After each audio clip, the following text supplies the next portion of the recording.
हेफाजाबजों जोङो मैया जोंनि इउनियन ल' मिनिस्टार बिथांखौहाय जोङो लोगो हमनो हादों आरो लोगोसे जोङो मेम'रेन्डामखौ साबमिट खालामनो हादों। दा दिनैबो आरो जोङो सानै मिनिस्टारखौ लोगो लाबावगोन आरो जुदि सम मिलायोब्ला समफोर जोङो भारतनि मानगोनां हम मिनिस्टार बिथांखौबो जोङो लोगो लागोन। जों आसा खालामदों नोंथांमोननि हेफाजाबजों नोंथांमोननि बोरजोंहाय जोंनि जिनाखि थांखि बर'लेण्ड सेपारेट स्टेट खौहाय जोंनि Hello everyone, once again welcome back to the channel. दिनैनि गोदान भिडिअ नोंथांमोन बयखौबो गोसो गोथारै बरायदों। लोगोसे आसा खालामो इसोरनो नोंथां बयबो मोजां दं। खुलुमबाय नोंथांमोन। बड'लेण्डखौ डिमान्ड खालामफिनबाय। सोर खालामदों? बर'नि मोनथाम अर्गानाइजेशनसफ्रा लोगो लानानै बड'लेण्ड डिमान्ड खालामदों। स' बे मोनथाम आफादा जाहैबाय एक्स-बड' volunteer force, United tribal organisation of Assam, all India बड' पिपल नेशनेल लीग।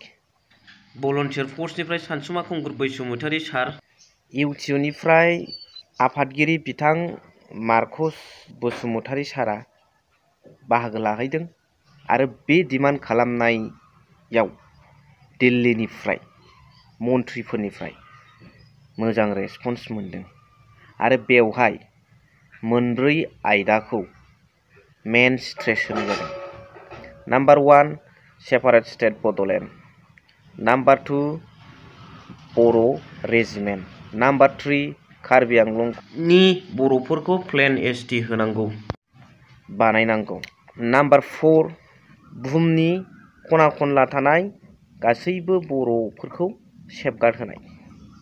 दा बेखौनो एक्स-बड' भलन्टियार फर्सनि गोदानै थिसनजानाय आफादगिरि बिथां सारा गुवारै बेखेवलांदों, फोरमायलांदों मा आयदा आरो सोर मिनिस्टारफोरखौ लोगो हमदों आरो बिथांमोननिफ्राय रेसपन्सआ मा आरो हम मिनिस्टारखौ लोगो हमनो नाजानाया मा रोखोम जादों बेखौ नोंथांमोना फारि फारि नायलांबानो जाबाय।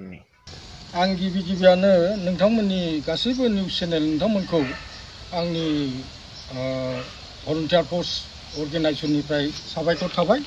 जोङो दाखालि 27 नैबे मार्चनि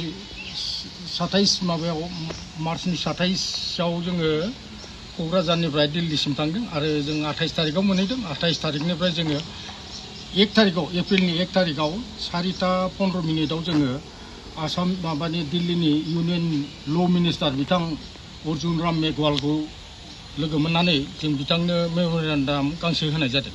बे मेम'रेन्डामाव जोङो मोनथाम अर्गानाइजेशनजों ज' लोगो नांनानै होनाय जादों। बाहाय दङ एक्स-बड' volunteer force organisation, United tribal organisation of Assam, बेनिफ्राय अल इन्डिया बड' पिपुल्स नेशनेल लीग बिथांमोन जों मोनथाम अर्गानाइजेशनजों बे मेम'रेन्डामखौ होनाय जादों। सेपारेट स्टेट बड'लेण्ड संकसनिफ्राय सदियासिम आरो बाहाय जों मोनब्रै डिमान्ड होनाय जादों जोंनि मेम'रेन्डामाव।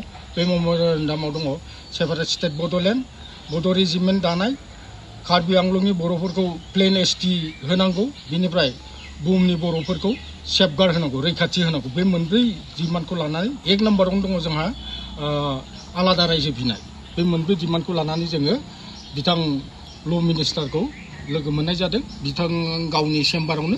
बेनिफ्राय बिथाङा जोंनो मोनसे बाथ्रा होबावदोंमोन जे 3 तारिखआवहाय भारतनि नखर मन्थ्रि बिथां अमित शाहखौ लोगो हमहोनायनि बिथाङा जोंनो मोनसे बाथ्रा होदोंमोन। बे हिसाबै जों थाबाय थादोंमोन, जों जोबोद आसा खालामदोंमोन। नाथाय जोंहानो दुखुनांथाव जे मोनसे पार्लियामेन्ट सेसनाव मोनसे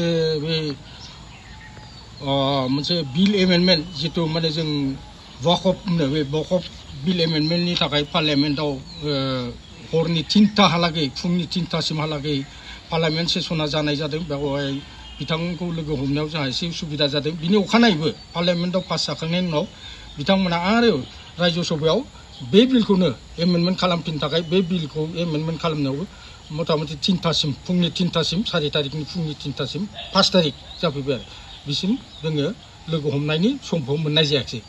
जाय हक जोङो दा पार्लियामेन्ट सेसनाबो गैलिया, जोंखौ मोनसे एसुरेन्स हरदों बिथाङा जे उननि सेसनाव लोगो हमहोनायनि मोनसे आसा होदों आरो जोंनो मिजिं होदों बे हिसाबै जों मिजिं लानानै दङ जोङो बेनो जोङो दुलाराय बर' माहारिनि थाखाय जोङो मोनसे गोदोनिफ्रायनो दाजानाय 1987आवनो बड'फा उपेन्द्रनाथ ब्रह्मजों दाजानाय जों एक्स बड' भलन्टियार फर्स जों बैसो बाबेनदोंबाबो जों दाबो बर'नि बिनायखौ जों बावाखै जों समायखिरा लाखानाय बेनिखायनो जों गासैबो बर' माहारिनि रायजो राजा आइ आफाफोरखौ जों खावलायो जाहाथे जों हेफाजाब होयो जोंहा बाहाय खुनु राजनितिजों लोब्बा गैया जोङो माथ्र जोंनि जाथिनि हारिनि अलखद बे अलखदनि थाखाय जोङो आलादा रायजो नङाबा बर' माहारिया जे थांनानै थानो हाया इयुनाव दानि जिथु अबस्था समस्या बेफोरखौ जोङो नायोब्ला ओरैबायदि गाज्रि अबस्थायाव दं बर'फ्रा गावजों गाव गुलाय गुजाय गावजों गाव मोनसे खौसेथि गैयै बे अबस्थाखौ बे थासारिनि नुथायखौ जों नुनो मोनदों बेनिखायनो जोङो बे मोनथाम आफादजों ज' जानानै जोङो मेम'रेन्डाम हैदों आरो जों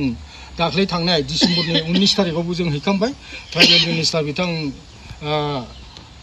जुवेल अराम बिथाङाबो जोबोद माने बाथ्रा होदों जोंनो जे बिथाङाबो एसुरेन्स होदों जे नोंथांमोना फैबाय था बर'लेण्डआ जागोन फैबाय थायाबा नोंथांमोननि डिमान्डआ ओरैनो थालांगोन बेनिखायनो नोंथांमोना फैबाय था नाजाबाय था जोंबो हानायमानि नोंथांमोनखौ हेफाजाब होगोन होननानै बिथाङाबो जोंनो बाथ्रा होनानै दोनदों आरो बे हिसाबै जोङो फैगौ समफ्रावबो बेबायदिनो जों थांबाय थागोन आरो जों जोंनि बर' माहारिनि इयुननि थाखाय आलादा बर' रायजो जिथु सोरजिनाय बे सोरजिनायनि थाखाय जों नाजाबाय थागोन गोजोन्थों नुनो मोनबाय बुजिनो मोनबाय दा आङो बे भिडिअनि गेजेरजों बेखौनो आर'ज खालामहरनो सानदों जे गासैबो बर' रायजो राजाफ्रा आरो हायोब्ला नांजाबनानै थानाय गुबुनारि रायजो राजाफ्राबो जोंखौ बे बड'लेण्ड डिमान्ड सेपारेट स्टेट बिनायाव बयबो जाहाथे मदद होनांगौ जेरैखि जाया बिथिंनिफ्रायबो